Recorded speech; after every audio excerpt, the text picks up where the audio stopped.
الحمد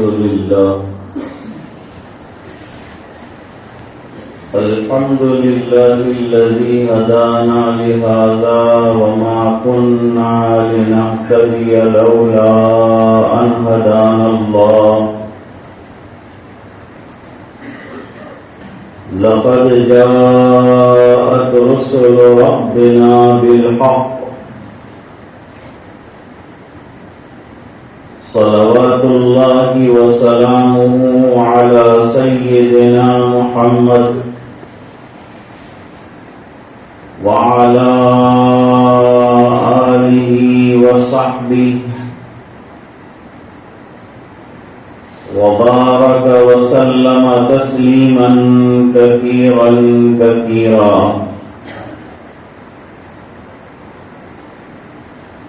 أما بعد، أعوذ بالله من الشيطان الرجيم. بسم الله الرحمن الرحيم.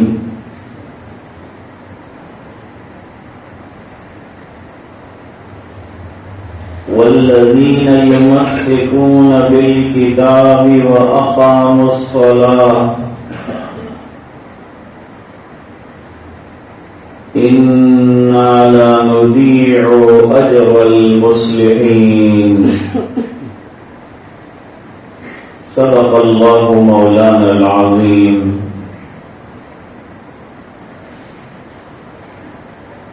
اللهم صل على سيدنا محمد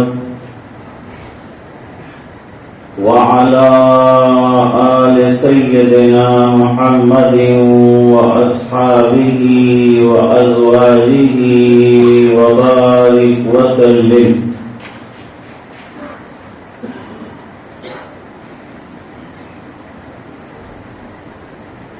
دین اصل میں اتباع سنت کا نام،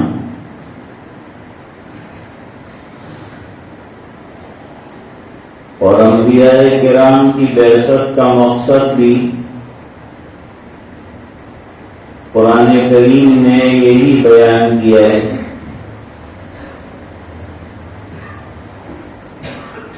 وَمَا أَرْسَلْنَا مِن رَّسُولٍ إِلَّا لِيُطَاعَ بِإِذْنِ اللَّهِ.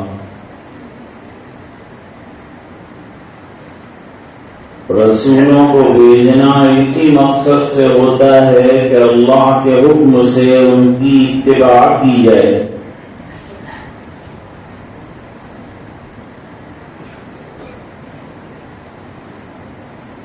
ظاہری بات ہے کہ کسی کی بات کو ماننے کے لیے اور کسی کی اتباع کرنے کے لیے اس سے تعلق اور اس سے محبت بھی ضروری ہے.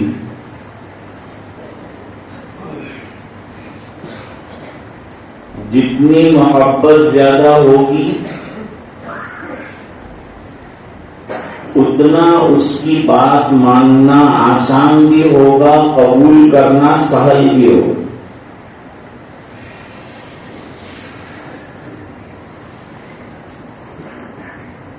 اس بنا پر اتباع رسول صلی اللہ علیہ وسلم کے لیے محبت رسول صلی اللہ علیہ وسلم ضروری ہے.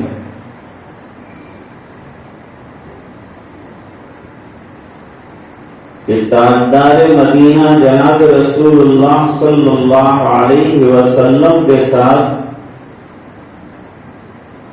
محبت بھی ہو، پھر آپ کی عظمت بھی ہو تو اتباع بھی ہو، اور اتباع بہت آسان ہو جائے.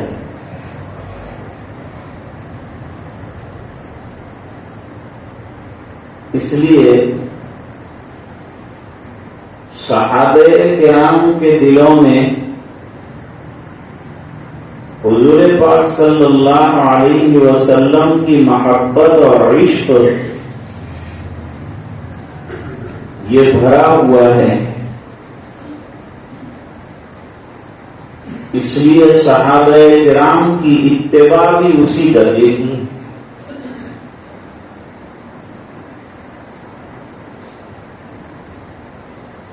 حدیث پاک میں نبی کریم صلی اللہ علیہ وسلم نے فرمایا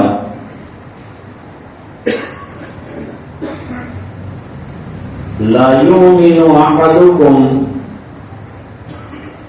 حتی اکون احب الیہ من والدہ وولدہ والناس اجمعین. تم میں سے کوئی کمال درجے کے ایمان والا نہیں ہو سکتا یہاں تک کہ میں اس کے نزدیک اس کے اولاد، اس کے والدین اور تمام لوگوں کے مقابلے میں محبوب تر نہ ہو جاؤں.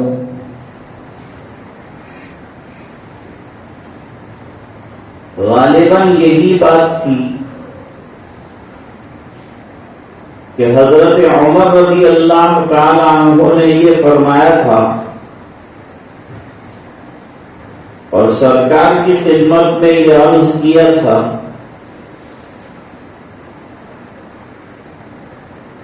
کہ سرکار آپ سے جو محبت ہے میری وہ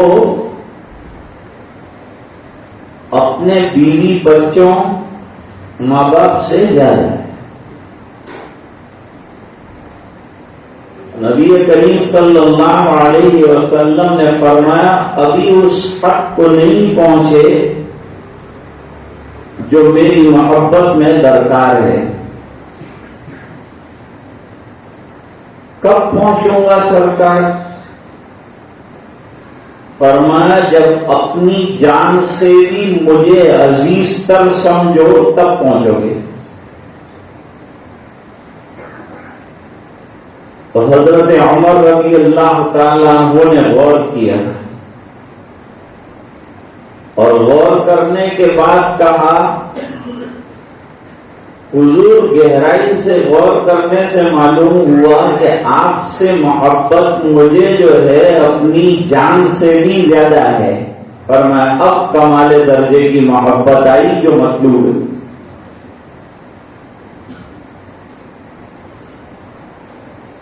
ایک اور حدیث میں بڑی عجیب بات بیان فرمائی لا یؤمن احدکم حتی یکون ہواہ تبعا لما جئت بہ. کمال درجے کا ایمان چاہیے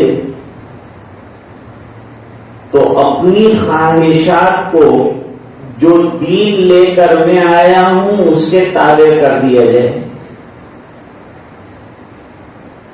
یہ بھی گویا کہ علامت ہے محبت کی کہ ہماری زندگی دین کے فرمودات رسول اور فرامین خداوندی کے تابع ہو جائے. تقریباً وہی بات کہی ہے یہ آیت کریمہ میں. اللہ تعالیٰ فرماتے ہیں یہ اصل میں عبداللہ ابن سلام اور ان کے اصحاب کے لیے اتری ہے آیت کریمہ. والذین یمسکون بالکتاب واقاموا الصلاۃ. جو لوگ کتاب اللہ کو مضبوطی کے ساتھ تھامتے ہیں. تمسک کا معنی پڑھنا بھی ہے اور اس پر عمل پیرا ہونا بھی ہے. یہ ہے تمسک کتاب. تو جو قرآن کریم کو عزیز تر سمجھتے ہیں باعتبار کتاب کے کہ اللہ کی کتاب ہے، اور دوسرا اس پر عمل پیرا بھی ہوتے ہیں بلا چوں اور چرا کے.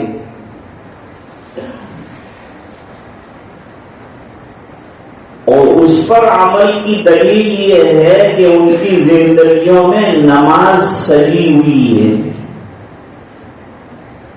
نمازوں کو انہوں نے قائم کیا ہوا ہے۔ اعمال بہت سے ہیں، احکام بہت سے ہیں، ان میں سے خاص طور پر اس مقام پر نماز کا انتخاب کیا ہے۔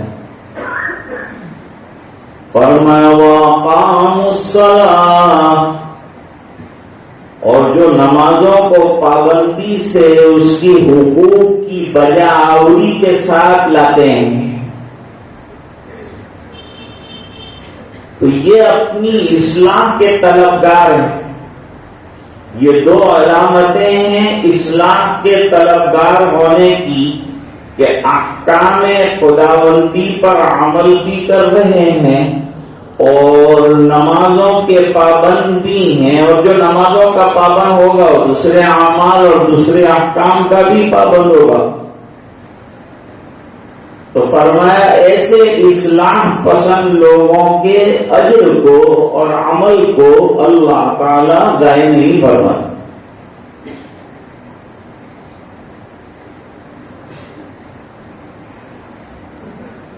علامہ اقبال رحمۃ اللہ علیہ نے ایک بات کہی ہے، فارسی میں شعر کہا ہے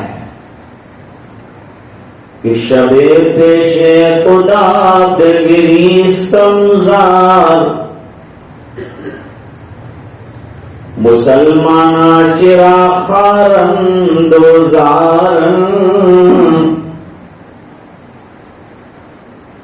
میں رات کو تہجد میں اللہ کے حضور میں رویا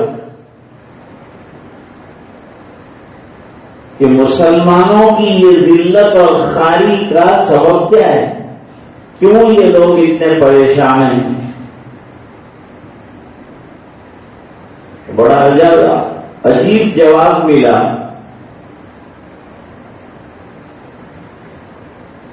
ندامت نمی دانی گئی کام، دلے دارند محبوب ندارن، تم کو معلوم نہیں ہے کہ اس قوم کا عالم یہ ہے کہ ان کے پاس دل ہے، دل میں محبوب نہیں ہے۔ یعنی جو محبت حضور پاک صلی اللہ علیہ وسلم سے ہونی چاہیے اور جس کے نتیجے میں اتباع رسول جھلک کر اور چھلک کر سامنے آنی چاہیے، وہ نہیں آئی۔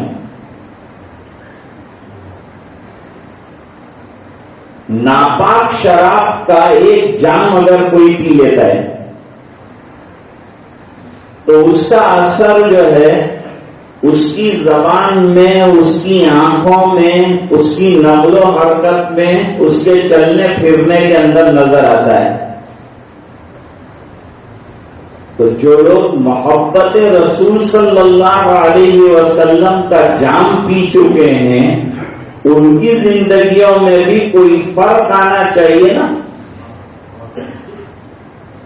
پتا چلنا چاہیے کہ بھئی واقعی ان کو محبت ہے، وہ علامتیں ہیں اتباع کی شکل میں رونما ہوگی۔ حضرت وحشی جنہوں نے سید الشہداء حضرت حمزہ رضی اللہ تعالی عنہ کو شہید کیا ہے،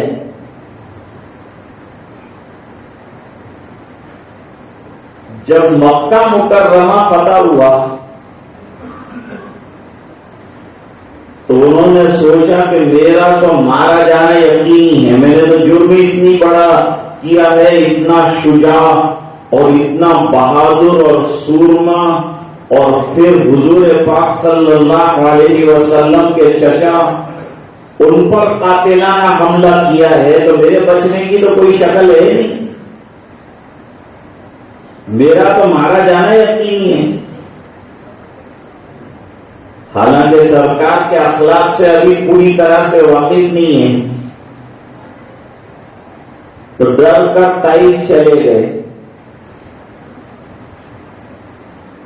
وہ قرآن کریم کا مطالعہ کرتے رہتے تھے، پڑھتے رہتے تھے، آیات قرآنیہ پر نظر رکھتے تھے، کیا اترا ہے یہ معلوم کرتے رہتے تھے، اور خط لکھا تھا حضور پاک صلی اللہ علیہ وسلم کی خدمت میں کہ میں ایمان لانا چاہتا ہوں لیکن 2-3 چیزیں رکاوٹ بنی ہوئی. وہ قرآن کریم کی آیات جو ہیں وہ مجھے روک رہی ہیں کہ میں ایمان قبول کروں. کیا ہے وہ آیات؟ والذین لا يدعون مع اللہ الہا آخر ولا يقتلون النفس التي حرم الله إلا بالحق ولا يزنون ومن يفعل ذلك يلقى أثاما يضاعف له العذاب يوم القيامة وَيَخْلُدْ فِيهِ مُهَانًا.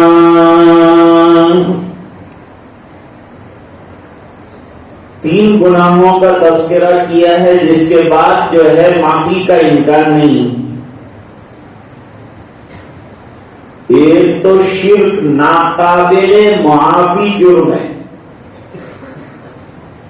کہتے ہیں وہ بھی میں نے کیا ہے. دوسرا ناجائز تعلق خواتین سے وہ بھی رہا ہے. تیسرا قتل کرنا ناحق وہ بھی میں نے کیا ہے. یہ 3 بڑے بڑے جرائم کے بعد میری معافی کی کوئی شکل تو ہے نہیں، تو جھجک رہا ہوں دین قبول کرنے میں. اللہ تعالیٰ نے آیتیں نازل فرمائی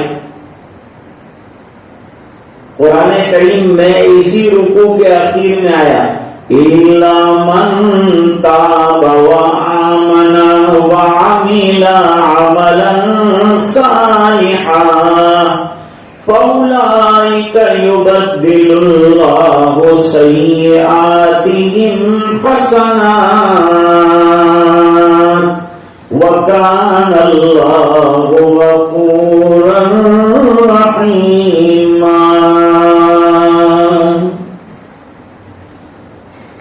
سب گناہ کیے ہیں لیکن کوئی شرک سے سچی پکی توبہ کر لے تو قابل معافی ہے، اور دین قبول کرنے کے بعد دوسرے گناہ بھی اللہ تعالیٰ معاف فرما دیتے ہیں. تو فرمایا جس نے سچے دل سے رجوع کر لیا اللہ کی طرف،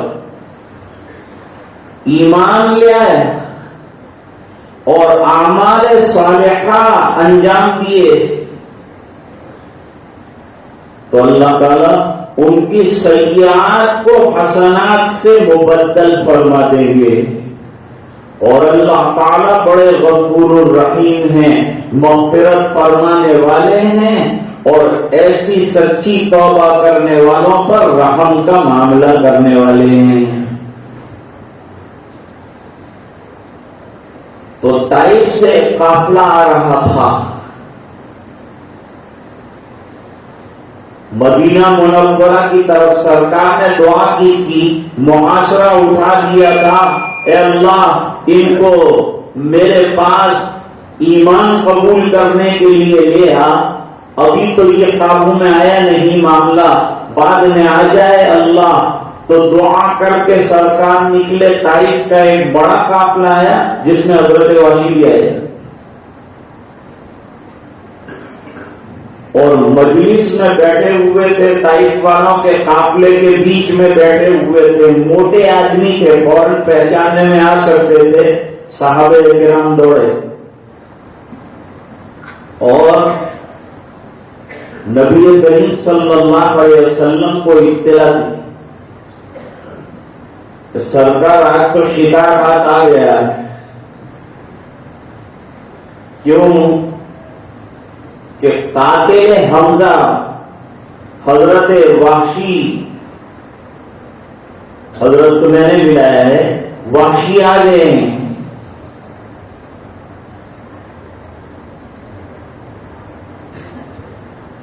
کوئی جواب نہیں دیا سرکار نے،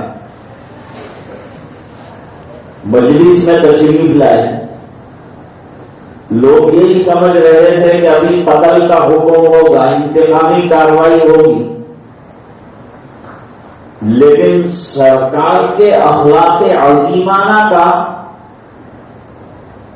تاریخ نے جو بات نقل کیا ہے، دنیا میں ایسی تاریخ کا ملنا ہی مشکل ہے۔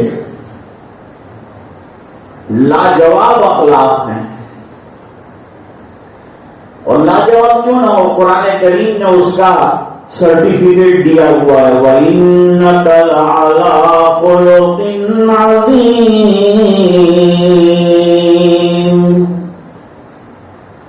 اخلاق کے انتہائی اونچے پیمانے پر آپ کو رکھا ہے، لوور کیٹیگری میں نہیں رکھا ہے، ہائیسٹ کیٹیگری کے اندر رکھا ہے آپ کو، اخلاق کے اعلیٰ ترین مرتبے پر فائز الورا ہیں آپ کو۔ تو سرکار تشریف لائے، اور آنے کے بعد دیکھا کہ بیٹھے ہیں بیچ میں، تو پوچھا انت وحشی، تم بھی وحشی ہو؟ جواب دیا نعم یا رسول اللہ صلی اللہ۔ اور انت قتل کا معاملہ، میرے چچا کو تم نے قتل کیا تھا؟ اس بات میں جواب دیا ٹھیک، آنا کیسے ہوا ہے؟ کہا وہ آیت کریمہ بھی مل گئی تھی، مجھے دین قبول کرنے کا جذبہ پیدا ہو گیا ہے، سوچ لیا کہ قتل کر دیا جاؤں تو قتل کر دیا جاؤں، لیکن بغیر ایمان کے دنیا سے نہ جاؤں، بعد میں مار دیا جاؤں، یہ ڈر تو لگا ہوا تھا، لیکن حاضر ہوا ہوں ایمان قبول کرنے کے لیے۔ تو نبی کریم صلی اللہ علیہ وسلم نے فرمایا، میں اللہ کے درمیان اور تیرے درمیان میرے یہ ذاتی معاملے کی وجہ سے رکاوٹ نہیں بنوں، تو دین قبول کرنے آئے منظور ہے، اتنا بڑا جرم جو تھا وہ کام میں نے معاف کر دیا، کلمہ پڑھ لیا گیا، اشہد ان لا الہ الا اللہ واشہد ان محمدا عبدہ ورسولہ۔ صحابہ کرام جھوم اٹھے، یہ عجیب اخلاق، سرکار کو جس کی شہادت کا اس قدر غم تھا کہ ایک وقت میں یہ فرمایا تھا کہ میرا بس چلتا تو کافرین کے 70 لوگوں کو مسلح کر دیتا، اس قدر غم نے مجھے سید الشہداء کی شہادت پر، اور اس وقت اخلاق کریمانہ کا عالم یہ ہے کہ درگزر کیا جا رہا ہے، ایمان کو منظور کیا جا رہا ہے، لیکن ایک بات کہی نبی کریم صلی اللہ علیہ وسلم نے، وہ عشق سے بھر کر وہاں سے آئے تھے کہ اب باقی زندگی کے جو لمحات ہیں وہ دیدار رسول سے محروم نہیں گزرے، ہر لمحہ دیدار رسول رہے، اور ہر لمحہ نبی کریم صلی اللہ علیہ وسلم کے چہرے پر نظر رہے۔ تو کیا کروں؟ شاعر نے بہت اچھی بات کہی ہے سرکار کے مرتبے اور مقام کے بارے میں، وہ آدم و نوح سے زیادہ بلند ہمت بلند ارادہ، وہ زہد عیسیٰ سے کوسوں آگے، جو سب کی منزل وہ اس کا جادہ. یہ حضور پاک صلی اللہ علیہ وسلم کا مرتبہ ہے اور مقام ہے. وہ جس طرف ہے خدا ادھر ہے، میرا پیغمبر عظیم تر ہے. اتنا اونچا مرتبہ ہونے کے بعد کیا حال ہے؟ بس ایک مشکی ایک چٹائی، ذرا سے جو ایک چارپائی، بدن پہ کپڑے بھی واجبی سے، نہ خوش لباسی نہ خوش قبائی.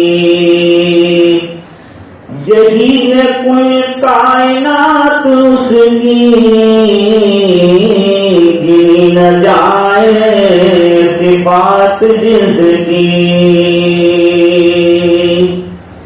یہی تو سلطان بحر و بر ہے، میرا پیغمبر عظیم تر ہے. تو اخلاق کا یہ حال ہے. اتنے زبردست اخلاق اللہ تعالیٰ نے عطا فرمائے، صحابہ کرام سوچ میں پڑ گئے. اور کہا ایک بات کہتا ہوں، وحشی تو کیا چاہتا ہے؟ کہا میں چاہتا ہوں دیدار کرتا رہوں، آپ کی زیارت کرتا رہوں، چہرے انور پر نظر رہے میری. تو کہا جب جب میں تجھے دیکھوں گا نا، جب جب میری تیرے اوپر نظر پڑے گی، مجھے جشا کا وہ قتل یاد آ جائے گا، وہ بات یاد آ جائے گی. اور وہ بات یاد آ جانے کے بعد خدا نہ خواستہ کوئی جملہ تیرے خلاف میری زبان سے نکل جائے، تیری عاقبت کا مسئلہ ہو جائے، تیری محبت بھی برقرار رہے اور تیرا ایمان بھی ثابت رہے اور تیرا جنت میں پہنچنا بھی یقینی رہے. اس لیے ایک کام تجھے کرنا ہے، میری پشت کے پیچھے بیٹھنا ہے. اب دیدار نہیں ہوگا، میری پشت کے پیچھے تجھے بیٹھنا. آئے تھے اتنی تمنا لے کر اتنی دور سے کہ باقی عرصہ دامن رسول میں گزرے گا اور باقی عرصہ محبت میں گزرے گا اور باقی عرصہ دیدار میں گزرے گا. تو دیدار کو تو نہ کہہ دیا، منع فرما دیا کہ اب دیدار کی شکل یہ ہے کہ میری پشت کے پیچھے بیٹھو تاکہ میری نظر بار بار تم پر پڑ کر تمہاری عاقبت کا مسئلہ نہ ہو جائے. اس بنا پر تمہیں یہ منظور کرنا پڑے گا. اب اتباع صحابہ کرام کی ایسی عظیم الشان ہے کہ اس کو بھی منظور کر لیا، پر میں اب پیچھے بیٹھوں گا، لیکن سرکار وہ محبت تو آپ کی برقرار رہے گی، عشق بھی آپ کا برقرار رہے گا اور اتباع بھی آپ کی برقرار رہے گی. یہاں عشق بھی واضح ہوا اور اتباع کہ آئے تھے اس مقصد سے کہ دیدار کروں گا، اور اتباع اس میں کہ پیچھے بیٹھ جاؤ تو پیچھے بیٹھنا منظور کر لیا. أريد وصاله ويريد هجري، أريد وصاله ويريد هجري، فأترك ما أريد لما يريد.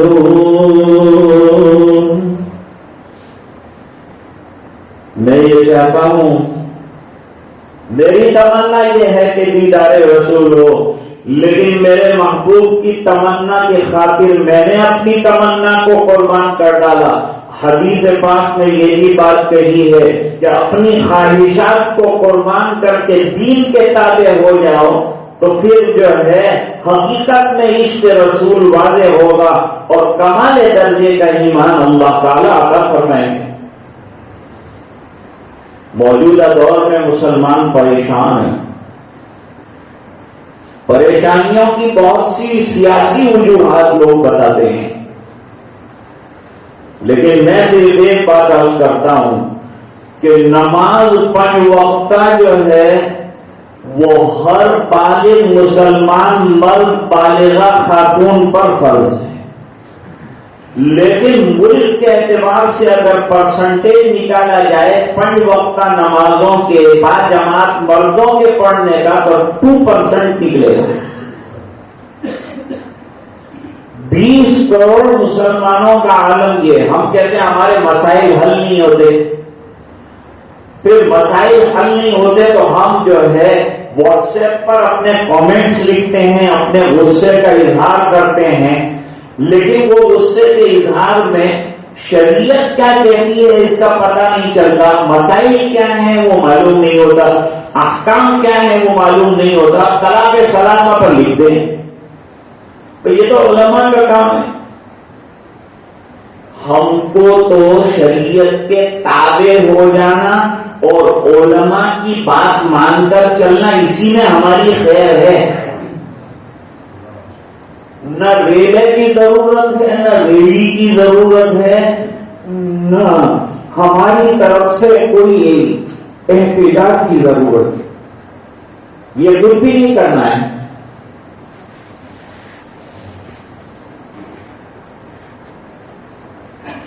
اب کوئی کیا لکھتا ہے، کوئی کیا لکھتا ہے، بھائی حکم معلوم ہے، طلاق ثلاثہ کا حکم کیا ہے؟ ایک ساتھ 3 طلاق دی تو واقع ہوگی کہ نہیں ہوگی ہم کو نہیں معلوم ہے، یعنی اکثر لوگوں کو نہیں معلوم ہے، پھر بھی جو ہے وہ کامنٹ کرتے ہیں، کامنٹ غلط کرتے ہیں تو ان کی کامنٹ پر دوسرے لوگ پھر لکھتے ہیں، اعتراض کرتے ہیں۔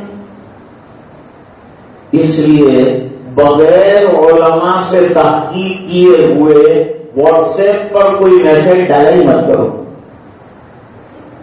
ایک بات، دوسرا یہ مسئلہ نازک ہے اور اس میں پورے ہندوستان کے علماء کے جو 3 قسم کے لوگ ہیں اور بڑے لوگ ہیں وہ اس کی فکر میں لگے ہوئے ہیں کہ امت کو راہیاب کریں، ان کو سیدھا راستہ بتائیں، ان کو صحیح طریق بتائیں، اس کی فکروں میں امت کے بڑے جلیل القدر علماء لگے ہوئے ہیں۔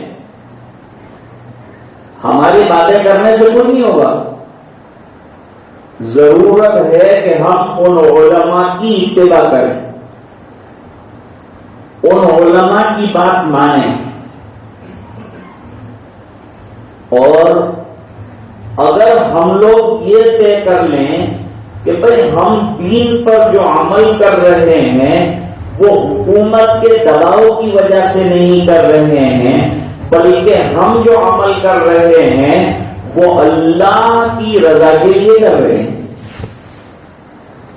جب یہ بات طے ہو گئی کہ ہم عمل جو کرتے ہیں دین پر حکومت کی وجہ سے نہیں کرتے بلکہ اللہ کے حکم کی وجہ سے کرتے ہیں، اللہ کو راضی کرنے کی وجہ سے کرتے ہیں، تو ہم جتنے احکام پر عمل کریں گے اللہ کو سامنے رکھیں گے، حکومت کو نہیں۔ ہمارے مد نظر جو ہے وہ اللہ کا حکم ہوگا اور اس کو پورا کرنا ہم طے کر لیں۔ دیکھیں میں مثال دوں، ہم لوگ 5 وقت نماز پڑھتے ہیں تو کیا حکومت کے کہنے سے پڑھ رہے ہیں؟ نہیں، بلکہ ہم سمجھتے ہیں کہ اللہ نے ہمارے اوپر فرض کیا ہے تو ہم نماز پڑھ رہے ہیں۔ زکات سال میں 1 مرتبہ دیتے ہیں تو کیا حکومت دباؤ ڈالتی ہے تو دیتے ہیں؟ نہیں، اللہ کا حکم ہے اور پورا کر رہے ہیں۔ روزہ رکھنے کے لیے کوئی مجبور کرنے کے لیے آتا ہے؟ ظاہری بات ہے کہ کوئی نہیں آتا ہے۔ اور بہت سی چیزیں ایسی ہیں کہ جو حکومت نے اس کی اجازت دے رکھی ہے لیکن ہم نہیں کرتے.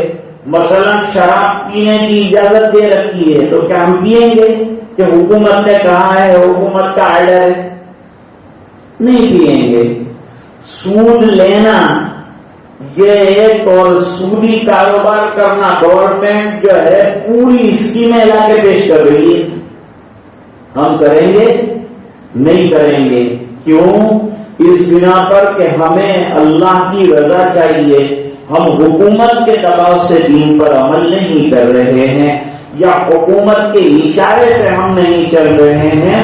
ہم تو اللہ اور اس کے رسول کو سامنے رکھ کر چل رہے ہیں اور اسی کو ملحوظ نظر رکھ کر ہمیں اپنی زندگی کو گزارنا ہے.